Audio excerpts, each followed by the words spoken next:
ഉപയോഗശൂന്യമായിട്ടുള്ള ഏതൊരു വസ്തുവാണെങ്കിലും അതിനകത്ത് negative energy ഉണ്ടാകും എന്നുള്ളതാണ്.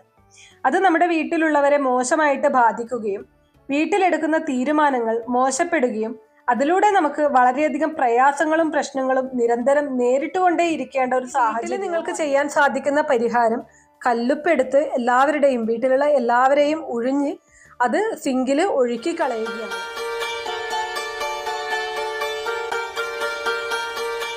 നമസ്കാരം, എല്ലാവർക്കും പ്രാർത്ഥനാ തീർത്ഥത്തിന്റെ പുതിയൊരു വീഡിയോയിലേക്ക് സ്വാഗതം. നമ്മുടെ എല്ലാവരുടെയും വീട്ടിൽ കുപ്പി കൊണ്ടുള്ള ഗ്ലാസും അതുപോലെ തന്നെ കുപ്പിപാത്രങ്ങളും ഒക്കെയും ഉണ്ടാവും അല്ലെ? ഇതൊക്കെ കൈകാര്യം ചെയ്യുന്ന സമയത്ത് പലപ്പോഴും വീണുടഞ്ഞു പോകാറുണ്ട്. എന്നാൽ തുടർച്ചയായിട്ട് നിങ്ങളുടെ വീട്ടിൽ ഗ്ലാസ് അതുപോലെ കുപ്പിപാത്രങ്ങളൊക്കെ അല്ലെങ്കിൽ നമ്മൾ എന്തെങ്കിലുമൊക്കെ ഇട്ടുവയ്ക്കുന്ന കുപ്പി, ഭരണി ഇവയൊക്കെ കയ്യിൽ നിന്ന് വീണ് തുടർച്ചയായിട്ട് പൊട്ടിപ്പോവുകയോ അല്ലെങ്കിൽ ഉടഞ്ഞു പോവുകയോ ഒക്കെ ചെയ്യുന്നുണ്ടെങ്കിൽ തീർച്ചയായിട്ടും നമ്മൾ ശ്രദ്ധിക്കേണ്ട ഏതാനും ചില കാര്യങ്ങളുണ്ട്. ഇന്നത്തെ വീഡിയോയിൽ ഞാൻ പറയാൻ പോകുന്നത് അതിനെക്കുറിച്ചാണ്. സ്വാഭാവികമായിട്ട് നടക്കുന്ന കാര്യമാണ് ഇതൊക്കെ. നമ്മൾ പാത്രം കഴുകുമ്പോഴോ അല്ലെങ്കിൽ ഒതുക്കി വയ്ക്കുമ്പോഴോ ഒക്കെയും നമ്മുടെ കയ്യിൽ നിന്നും സ്വാഭാവികമായിട്ട് ഈ പറഞ്ഞതുപോലെ ഗ്ലാസ് ആയാലും കുപ്പിപാത്രങ്ങളായാലും ഒക്കെ വീണുടയാറുണ്ട്. വല്ലപ്പോഴും ഇങ്ങനെയൊരു കാര്യം സംഭവിക്കുന്നതിനെ കുറിച്ചല്ല, നിരന്തരമായിട്ട് അടുത്തടുത്തായിട്ട് വളരെ കുറെ പാത്രങ്ങൾ അങ്ങനെ പൊട്ടിപ്പോകുന്നു. അപ്പൊ നമുക്ക് തന്നെ തോന്നുമല്ലോ എന്തോ ഒരു പ്രശ്നം ഉള്ളത് കൊണ്ടാണ് ഇങ്ങനെ ഇടയ്ക്കിടെ പാത്രങ്ങൾ വീണുടഞ്ഞു പോകുന്നു, നമ്മുടെ ഭരണി കയ്യിൽ നിന്ന് വീഴുന്നു. അപ്പോൾ അങ്ങനെയൊക്കെ ഉണ്ടാവുന്ന സമയത്ത് അത് സ്വാഭാവികമായിട്ട് കണക്കാക്കാൻ സാധിക്കില്ല അല്ലെ? അപ്പോൾ ആ ഒരു സമയത്ത് നിങ്ങൾ അറിഞ്ഞിരിക്കേണ്ട, ശ്രദ്ധിക്കേണ്ട ചില കാര്യങ്ങളാണ് ഇന്നത്തെ വീഡിയോയിൽ ഞാൻ പറയാൻ പോകുന്നത്. വീഡിയോയിലേക്ക് കടക്കുന്നതിന് മുന്നേ നിങ്ങൾ പുതിയതായിട്ടാണ് എൻ്റെ ചാനൽ കാണുന്നത് എന്നുണ്ടെങ്കിൽ ദയവേദി ചാനൽ ഒന്ന് സബ്സ്ക്രൈബ് ചെയ്യാം. തൊട്ടടുത്ത് തന്നെ ഒരു കുഞ്ഞു ബെല്ലൈക്കൺ ഉണ്ട്, അതോടൊന്ന് പ്രസ് ചെയ്യാം. അതിൽ ഓൾ എന്നുള്ള ഓപ്ഷൻ സെലക്ട് ചെയ്ത് കഴിഞ്ഞാൽ എൻ്റെ എല്ലാ വീഡിയോസിനും നിങ്ങൾക്ക് നോട്ടിഫിക്കേഷൻ കിട്ടുന്നതായിരിക്കും. ഈ കാര്യങ്ങൾ പറയുന്ന സമയത്ത് ഏറ്റവും ആദ്യം നിങ്ങൾ ശ്രദ്ധിക്കേണ്ട കാര്യം, നമ്മുടെ വീട്ടിൽ ഒരു കാരണവശാലും നമ്മൾ പൊട്ടിയ വസ്തുക്കൾ സൂക്ഷിക്കാനായിട്ട് പാടുള്ളതല്ല. അത് ചില ഘട്ടങ്ങളിൽ നമ്മുടെ ഈ കുപ്പിപാത്രങ്ങളൊക്കെ ചെറിയൊരു സൈഡ് മാത്രമായിരിക്കും പൊട്ടിയിട്ടുണ്ടാവുക. അത് വീണ്ടും സൂക്ഷിച്ചു വെച്ച് ഉപയോഗിക്കുന്ന ഒരുപാട് വീട്ടമ്മമാരെ നമുക്ക് കാണാനായിട്ട് സാധിക്കും. ഇനി ഉപയോഗിക്കുന്നില്ല എങ്കിൽ കൂടിയും അത് എടുത്തു വയ്ക്കും. വളരെ മനോഹരമായിട്ടുള്ള പാത്രങ്ങളാവാം, അല്ലെങ്കിൽ അതുപോലെ തന്നെ നമുക്ക് ഒരുപാട് പ്രിയപ്പെട്ട പാത്രങ്ങളാവാം. അപ്പോൾ അങ്ങനെയൊക്കെയുള്ള പാത്രങ്ങൾ ചെറിയ രീതിയിലൊരു പൊട്ടലൊക്കെ വരുന്ന സമയത്ത് നമ്മളത് മാറ്റി വയ്ക്കും, കളയാറില്ല. എന്നാൽ ഈ ഒരു കാര്യം നിങ്ങൾ ഒരു കാരണവശാലും ചെയ്യരുത്. ഒരു ചെറിയ പൊട്ടലാണെങ്കിലും ഈ കുപ്പിപാത്രങ്ങളൊക്കെ പൊട്ടിക്കഴിഞ്ഞാൽ നമ്മളത് വീട്ടിൽ നിന്നും ഒഴിവാക്കേണ്ടതായിട്ടുണ്ട്. ഈ ഒരു കാര്യമാണ് ഏറ്റവും ആദ്യം നിങ്ങൾ ശ്രദ്ധിക്കേണ്ടത്. ഉപയോഗശൂന്യമായിട്ടുള്ള ഏതൊരു വസ്തുവാണെങ്കിലും അതിനകത്ത് നെഗറ്റീവ് എനർജി ഉണ്ടാകും എന്നുള്ളതാണ്. അത് നമ്മുടെ വീട്ടിലുള്ളവരെ മോശമായിട്ട് ബാധിക്കുകയും വീട്ടിലെടുക്കുന്ന തീരുമാനങ്ങൾ മോശപ്പെടുകയും അതിലൂടെ നമുക്ക് വളരെയധികം പ്രയാസങ്ങളും പ്രശ്നങ്ങളും നിരന്തരം നേരിട്ടുകൊണ്ടേ ഇരിക്കേണ്ട ഒരു സാഹചര്യവും വന്നു ചേരും. അതുകൊണ്ട് നമുക്ക് എത്ര നൊസ്റ്റാൾജിയ ആയിട്ടുള്ള സാധനമായാലും എത്ര വില കൊടുത്ത് വാങ്ങിയ സാധനമായാലും പൊട്ടിക്കഴിഞ്ഞാൽ നമ്മളത് ഉപേക്ഷിക്കുക തന്നെ വേണം. ഇനി അടുത്തതായിട്ട് പറയേണ്ടത് പൊട്ടിയ കണ്ണാടിയെ കുറിച്ചാണ്. നമ്മൾ ഒരു പൊട്ടിയ കണ്ണാടിയിൽ നമ്മുടെ മുഖം നോക്കുമ്പോൾ നമുക്ക് രണ്ടായിട്ട് കാണാൻ സാധിക്കും. ഇങ്ങനെ പൊട്ടിയ കണ്ണാടി വീട്ടിൽ സൂക്ഷിക്കുന്നതും നമുക്ക് അതീവ ദോഷകരമായിട്ട് വന്നുഭവിക്കുന്ന കാര്യങ്ങളാണ്. നമ്മുടെ വീട്ടിൽ നെഗറ്റീവ് എനർജി നിറയ്ക്കുന്ന കാര്യങ്ങളാണ് ഇതൊക്കെയും. ഈ ഗ്ലാസ് എന്ന് പറയുന്ന സമയത്ത് നമ്മുടെ വീട്ടിന്റെ ചില്ലുകളാവാം, ജനൽ ചില്ലൊക്കെ ഗ്ലാസ് കൊണ്ടുള്ളതാവാം.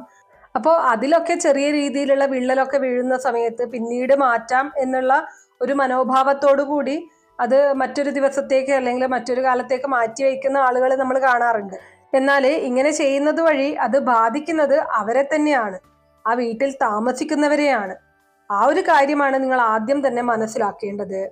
ഇനി ഈ പറഞ്ഞിരിക്കുന്ന വസ്തുക്കളൊക്കെ നമ്മുടെ വീട്ടിൽ സൂക്ഷിച്ചു കഴിഞ്ഞാൽ എന്താണ് സംഭവിക്കാൻ പോകുന്നത് എന്നതുകൂടി ഒന്ന് പറയാം. നമ്മുടെ വീട് അല്ലെങ്കിൽ നമ്മുടെ കുടുംബം എന്ന് പറയുന്നത് ഒരുപാട് തീരുമാനങ്ങൾ എടുത്തുകൊണ്ടാണ് ഒരു കുടുംബം, വീടൊക്കെ ഡെവലപ്പായിട്ട് വരുന്നത്. അതായത് നമുക്ക് സമ്പൽ സമൃദ്ധി ഉണ്ടാകുന്നത് നമ്മുടെ വീട്ടിലുണ്ടാകുന്ന ഓരോ സംസാരവും അതിൽ ഉരുത്തിരിഞ്ഞു വരുന്ന ഓരോ തീരുമാനങ്ങളാണ്. അപ്പോൾ ഗൃഹനാഥനോ ഗൃഹനാഥയ്ക്കോ ഒരു തീരുമാനം എടുക്കുമ്പോൾ മറ്റുള്ള കുടുംബാംഗങ്ങളെ മുന്നിൽ നിർത്തിക്കൊണ്ടായിരിക്കും നമ്മൾ ഏതു തീരുമാനവും എടുക്കുന്നത്. സ്വന്തമായിട്ട് തീരുമാനങ്ങൾ എടുക്കുന്ന വീടുകളും ഉണ്ടാകാം. അപ്പോൾ ഇങ്ങനെ എടുക്കുന്ന തീരുമാനങ്ങൾ അത് വളരെ പോസിറ്റീവ് ആയാൽ മാത്രമേ നമ്മുടെ ജീവിതത്തിൽ ആ ഒരു തീരുമാനം കൊണ്ട് ഗുണങ്ങൾ ഉണ്ടാവുകയുള്ളൂ. അപ്പോൾ ഈ പറഞ്ഞതുപോലെ നല്ല തീരുമാനങ്ങൾ നമുക്ക് എടുക്കാൻ സാധിക്കണം എന്നുണ്ടെങ്കിൽ നമ്മുടെ വീടിനുള്ളിൽ പോസിറ്റീവ് എനർജി നിറഞ്ഞു നിൽക്കണം. മറിച്ച് നെഗറ്റീവ് എനർജി ആണെങ്കിലാണ് പ്രശ്നങ്ങൾ വരുന്നത്, നമ്മുടെ തീരുമാനങ്ങൾ തെറ്റിപ്പോകുന്നത്, വീട്ടിൽ വഴക്കും ബഹളവും ഒക്കെ ഉണ്ടാവുന്നത്. അപ്പോൾ അതൊക്കെയും ഇല്ലാതാക്കാനായിട്ടാണ് നമ്മൾ ഏറ്റവും ആദ്യം ശ്രദ്ധിക്കേണ്ടത്. നന്നായി വൃത്തിയായി സൂക്ഷിക്കുകയും അതുപോലെ തന്നെ അനാവശ്യമായിട്ടുള്ള വസ്തുക്കളെ ഒഴിവാക്കുകയും ചെയ്യുന്ന വീടുകളിൽ നെഗറ്റീവ് എനർജി ഉണ്ടാവാനുള്ള സാധ്യത വളരെ കുറവാണ്. അപ്പോൾ അതിനു വേണ്ടിയിട്ടാണ് നമ്മൾ ഈ കാര്യങ്ങളൊക്കെയും ശ്രദ്ധിക്കാനായിട്ട് പറയുന്നത്. ഇനി അടുത്തതായിട്ട് ഈ പൊട്ടിയ പാത്രങ്ങൾ നമുക്ക് നൽകുന്ന സൂചനകൾ എന്തൊക്കെയാണ് എന്നുള്ളത് നോക്കാം. എന്തുകൊണ്ടാണ് ഇടയ്ക്കിടെ ഇങ്ങനെ നമ്മുടെ കയ്യിൽ നിന്ന് ഇതുപോലുള്ള പാത്രങ്ങൾ വീണുടയുന്നത്? അതൊരു സൂചനയായിട്ട് നമ്മൾ കണക്കാക്കേണ്ടതുണ്ട്. ഞാൻ ആദ്യം പറഞ്ഞതുപോലെ സാധാരണമായിട്ട് സംഭവിക്കുന്ന ഒന്നാണെങ്കിൽ പോലും വാസ്തുശാസ്ത്രത്തിലെ ഇത് വളരെ അശുഭകരമായിട്ടാണ് കണക്കാക്കപ്പെടുന്നത്. വീട്ടിലെ ഗ്ലാസ് തുടർച്ചയായിട്ട് പൊട്ടുന്നത്, അതായത് ഗ്ലാസ് പ്ലേറ്റുകളോ ഗ്ലാസോ പാത്രങ്ങളോ അങ്ങനെ എന്തെങ്കിലും പൊട്ടുകയാണെങ്കിൽ നമ്മുടെ കുടുംബത്തിലേക്ക് അശുഭകരമായിട്ട് എന്തോ ഒരു കാര്യം സംഭവിക്കുന്നു, അല്ലെങ്കിൽ ഒരു അപകടം സംഭവിക്കാൻ പോകുന്നു എന്നതിൻ്റെ ഒരു സൂചനയായിട്ട് നമുക്കിതിനെ കണക്കാക്കാം. ചിലപ്പോഴിത് നമുക്ക് വരാനിരിക്കുന്ന അപകടത്തിൽ നിന്നും നമ്മളെ സംരക്ഷിക്കുന്നതിന് വേണ്ടി നമുക്കൊരു സൂചനയായിട്ട്, ഇങ്ങനെ നിരന്തരം ഗ്ലാസുകൾ പൊട്ടുന്നു, നിങ്ങൾക്ക് എന്തോ ഒരു അപകടം വരാനുണ്ട്, നിങ്ങളത് ശ്രദ്ധിക്കണം എന്നുള്ള രീതിയിൽ അത് നമുക്കൊരു സൂചനയായിട്ടും കണക്കാക്കാവുന്നതാണ്. അതുകൊണ്ട് തന്നെ ഇങ്ങനെ എന്തെങ്കിലും തുടർച്ചയായിട്ട് സംഭവിക്കുന്നു എങ്കിൽ ജീവിതത്തിലേക്കൊന്ന് തിരിഞ്ഞു നോക്കണം. എന്തെങ്കിലും പാകപ്പിഴകൾ ഉണ്ടെങ്കിൽ പെട്ടെന്ന് തന്നെ അത് ക്ലിയർ ചെയ്യുകയാണ് വേണ്ടത്. ഇത് ഏതെങ്കിലും ചില നെഗറ്റീവ് എനർജികൾ നമ്മുടെ വീട്ടിലേക്ക് പ്രവേശിക്കുന്നതിന് കാരണമായി തീരുന്നതാണ്. നെഗറ്റീവ് എനർജിയുടെ ഒരു ഒഴുക്ക് നമ്മുടെ വീട്ടിലുണ്ട് എന്ന് നിങ്ങൾ മനസ്സിലാക്കുക. ഒരു ശുഭകരമായിട്ടുള്ള അവസരത്തിൽ കണ്ണാടി പൊട്ടിയാൽ, കൈകൊണ്ട് കണ്ണാടി വീണുടഞ്ഞ് പൊട്ടിയാൽ അത് ഉടൻ സംഭവിക്കാൻ പോകുന്ന ദുശകുനങ്ങളായിട്ട് നമുക്ക് കണക്കാക്കാവുന്നതാണ്. അതായത് വല്ല ദുരന്തങ്ങളോ ദുശകുനങ്ങളോ നമ്മുടെ ജീവിതത്തിൽ എന്തെങ്കിലും സംഭവിക്കാൻ പോകുന്നു എന്ന് നമ്മൾ മനസ്സിലാക്കിയിരിക്കുക എന്നതാണ് ഇത് ഉദ്ദേശിക്കുന്നത്. അതുപോലെ തന്നെ ചില സമയങ്ങളിൽ മിററുകളൊക്കെ, കണ്ണാടിയൊക്കെ തന്നെത്താനെ പൊട്ടാറുണ്ട്. നമ്മുടെ കയ്യിൽ നിന്ന് വീഴാതെ തന്നെ തനിയെ തന്നെ അതിലിങ്ങനെ ഒരു വിള്ളൽ പോലെ വരും. നിങ്ങൾക്ക് എന്തോ ദുരന്തം വരാൻ പോകുന്നു എന്നാണ് ഇത് സൂചിപ്പിക്കുന്നത്. അപ്പോൾ ഇങ്ങനെയൊക്കെ വരുന്നത് നിങ്ങളുടെ ജീവിതത്തിലേക്ക് വരാനിരിക്കുന്ന അനർത്ഥങ്ങളെയാണ് സൂചിപ്പിക്കുന്നത്. അത് നിങ്ങൾ മനസ്സിലാക്കുകയാണ് ആദ്യം ചെയ്യേണ്ടത്. അപ്പോൾ നിരന്തരം ഇങ്ങനെ സംഭവിക്കുന്ന സമയത്ത് അത് നിങ്ങൾക്ക് നൽകുന്നത് ഒരു സൂചനയാണ് എന്നുള്ളത് തിരിച്ചറിയണം. അതിനു വേണ്ടുന്ന പരിഹാരങ്ങൾ നമ്മൾ ചെയ്യണം. നമ്മൾ എന്തെങ്കിലും തെറ്റ് ചെയ്യുന്നുണ്ടോ എന്നുള്ളതാണ് ആദ്യം നമ്മളൊന്ന് തിരിഞ്ഞു നോക്കേണ്ടത്. ശേഷം അതിനു വേണ്ട പരിഹാരം എന്നോണം ശിവക്ഷേത്രത്തിലോ അല്ലെങ്കിൽ വിഷ്ണു ക്ഷേത്രത്തിലോ ക്ഷേത്ര ദർശനം നടത്തി പ്രാർത്ഥിക്കുക. എന്നിട്ട് വീട്ടിലുള്ള ആളുകളുടെ പേരിലൊക്കെ അർച്ചനകളും വഴിപാടുകളും നടത്തുക. ഇത് ആ വീട്ടിലുള്ള എല്ലാവരുടെ പേരിലും നടത്തണം. കാരണം ഈ ഒരു കാര്യം സംഭവിക്കുന്നത് ഇപ്പോൾ നിങ്ങളുടെ കയ്യിൽ നിന്നാണ് ഗ്ലാസ് വീണ് പൊട്ടുന്നത് എന്നുണ്ടെങ്കിൽ അപകടം സൂചിപ്പിക്കുന്നത് നിങ്ങൾക്ക് വരാനിരിക്കുന്നത് മാത്രമായിരിക്കണം എന്നില്ല. ആ വീട്ടിലുള്ള ആർക്കോ ഒരു അനർത്ഥം വരാനിരിക്കുന്നു എന്നതാണ് നിങ്ങൾ മനസ്സിലാക്കേണ്ടത്.